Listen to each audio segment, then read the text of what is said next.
What's going on, guys? Welcome to another episode. Today I have in front of me a DYU V8 e-bike. Now this bike is super impressive because of the way it looks. It's got dual front suspension as well as dual rear suspension, and it looks the part. There are a lot of e-bike manufacturers these days, but they all look very generic. And what sets this bike apart is that it looks very different than all the other bikes out there. It's got really slick looking cafe racer looks. And when I show this bike to people, they usually look at me and say, well, it looks like a motorcycle. This DYU V8 e-bike has some really nice features. For starters, it has front and rear hydraulic brakes. If you don't know anything about hydraulic brakes, don't worry, because I don't either. This is the first bike I'm actually riding that has hydraulic brakes on them. The battery can be removed, and if you're parking this bike inside of your garage, you can take the battery inside and charge it. The battery also has a rear light indicator. When you have the bike on, the rear light indicator doesn't come on unless you're using the brakes. But once you do turn on the front lights, the rear light stays on. And of course, when you're using your rear brakes or your front brakes, it makes little flashes as well, letting people behind you know that you're slowing down or stopping. Besides that, this has a 750 watt motor. It gets up to speed pretty quickly, especially if you're using the pedal assist. Besides that, DYU claims that this e-bike will do 52 miles of range with pedal assist. And last but not least, it's got some really chunky 20-inch tires in the front and in the rear. Makes the ride really smooth and plush. But guys, honestly, like, the selling point of this bike is the looks. If you look at this thing, it looks absolutely incredible. It looks just like a motorcycle. This e-bike has a really neat feature, and I like it a lot. I wish all e-bikes and scooters had this feature, and it is the honk, because the honk is as loud as a car's honk, and it became very useful many times. Listen to this. Yeah, it got people's attention, even all the way down there. It's very loud, guys.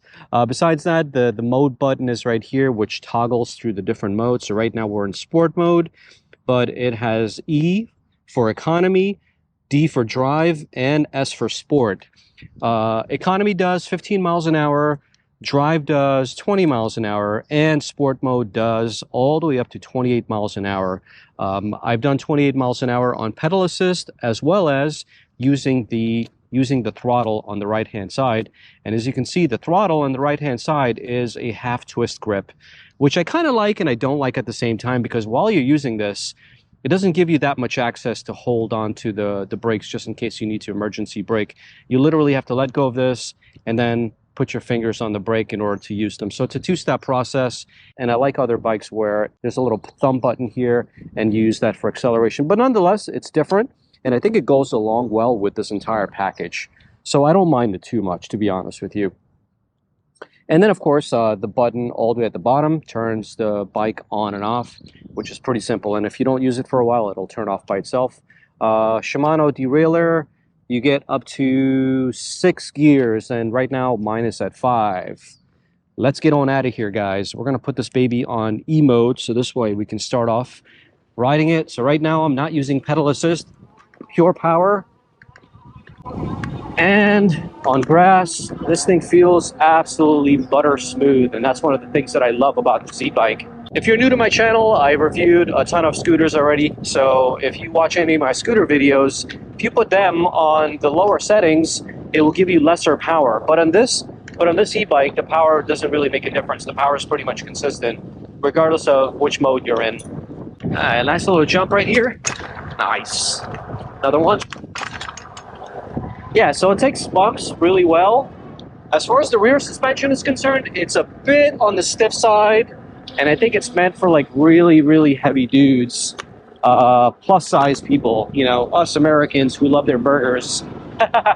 But yeah, this suspension, the rear suspension is stiff, and I think it's because it's a one size fits all type of approach.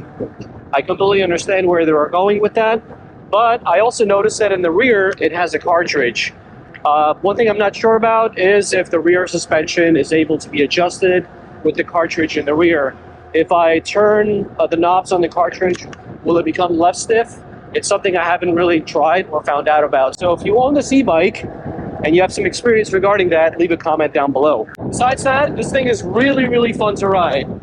And since I have a lot of experience riding scooters, riding this e-bike gives me a different perspective. And the conclusion I came to is that bicycles are way more fun than scooters. Your left hand is holding the grip, right hand is holding the grip, and your legs are pedaling. They're attached to something that actually allow you to do something with it. There's a lot more engagement when it comes to riding bikes than just simply standing up on top of a scooter. That's the conclusion I came to. I'm not speaking for everyone, I'm speaking for myself, but I think e-bikes are a lot more fun. Already doing a whopping 21 miles an hour, oh yeah. No, but seriously guys, for a daily commuter to get from point A to point B, this bike is no slouch by any means. And we're going to be going down a steep hill that I usually take scooters down on, and then we're going to be going up that hill so you guys can see if it has enough power to climb steep hills or not, so stay tuned for that. You know, they gave this e-bike pretty much everything a motorcycle would have. It has a motor, it's got front rear disc brakes, it's got rear shocks, front shocks. You know, it even looks like a motorcycle. But I think one thing that they missed out on is giving this front and rear turn signals. I wish they gave this thing turn signals because it would be absolutely awesome. Nice steep hill, 20 miles an hour using pedal assist. If I let go of pedal assist, right now the hill is leveling off, so we're doing 18 miles an hour. As far as hill climbs are concerned, we're going to test more, but that was pretty impressive right there. Alright guys, we are in the hilly section now. All this is pretty much going to be downhill. And let's see what this is going to do if I'm not using any kind of power at all. So going down this hill right now, which isn't exactly a super steep hill, it's doing about 23 miles an hour. There are a couple of bumps on the road, and I really don't feel them much. The bike is super stable. The huge chunky wheels do a really good job. We're getting up to a small incline here, so I'm giving it all power. No pedal assist on my part. And we're doing 21 miles an hour. This is good scientific research for you guys. And now, this is all downhill. Let's see if it's going to limit me to 28 miles an hour or let me surpass that. 29 miles an hour, 31, 33, 34. All right, I have to slow myself down, guys. It could have kept going. At 34 miles an hour, this thing feels very, very planted. And that test concluded says that this thing will go as fast as the hill will allow it. So it won't cap it out to 28 miles an hour. It'll just keep going. All right, here comes the bumpy bit, which I take all my scooters to. On my scooters, even my P100S, these roads were really bumpy, as you can hear it on my voice. But to be honest with you, on this e-bike, it does a fairly good job of smoothing out the bumps. I don't think no suspension is going to give you like a buttery smooth feel. It's just not possible. But for the purpose of riding it on a street like this and coming up to bumpy roads, with the combination of the fat tires as well as the front and rear suspension, it does a pretty good job, I would say.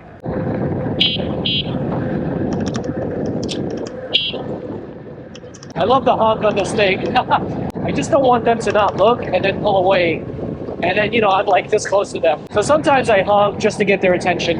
And the honk being as loud as it is, does a fairly good job.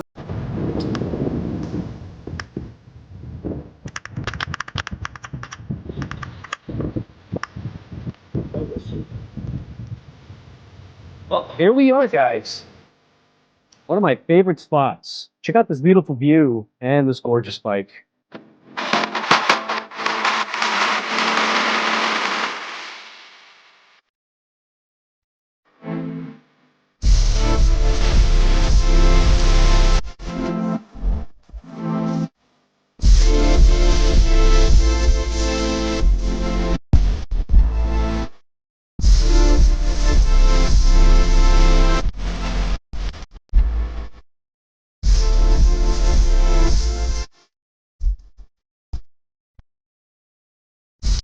Well, I hope you guys enjoyed that.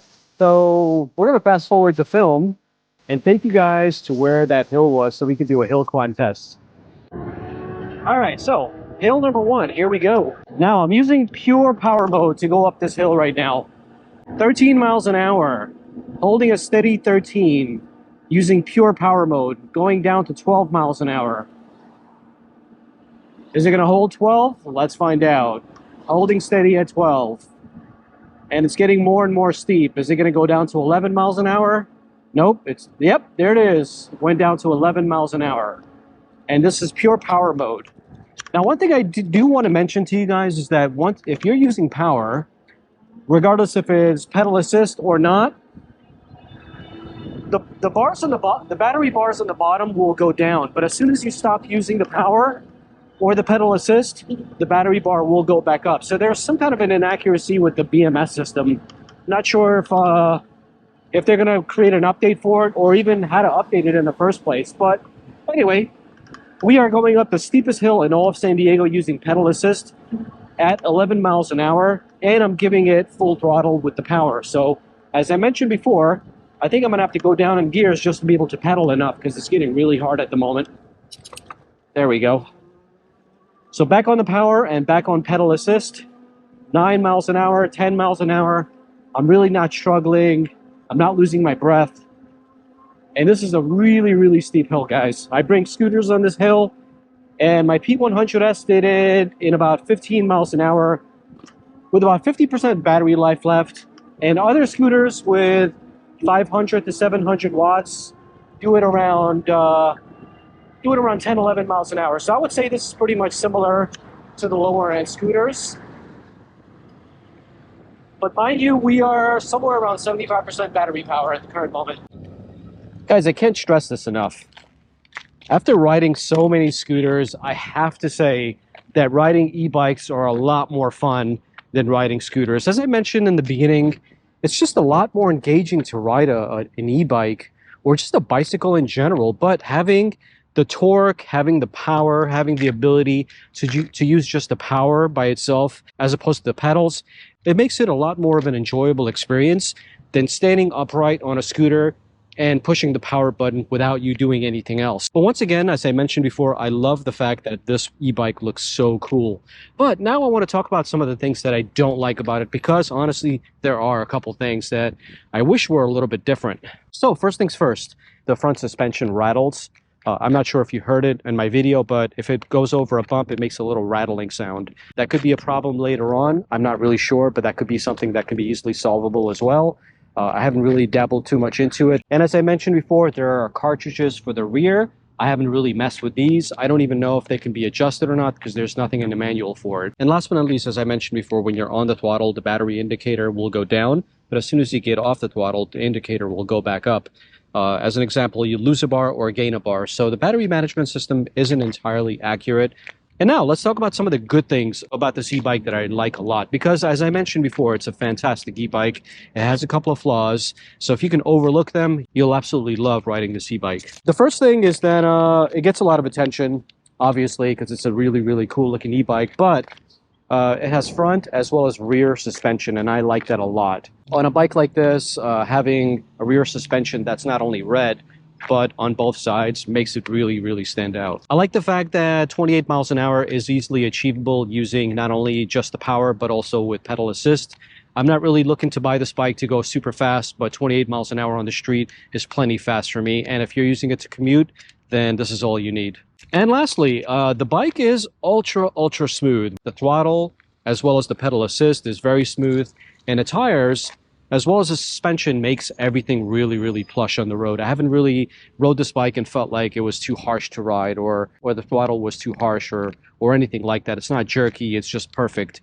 Those are some of the things that I like about the bike. Those are some of the things that I don't like about the bike. For $14.99, that's what it's currently selling for. I think it's a fantastic e-bike. And I forgot to mention about the seat, but the seat is really, really comfortable. And I'm somewhere around 5'6". So for me, it's absolutely perfect. Other reviewers I've watched online say nothing negative about it. It's a cafe racer style bike, so it's very retro looking, and these type of seats aren't really adjustable. And now I'd like to hear from you guys. What do you think of this e-bike? What do you like about it? What don't you like about it? Leave a comment down below, and I will catch you guys on the next episode. Thanks for watching. Peace.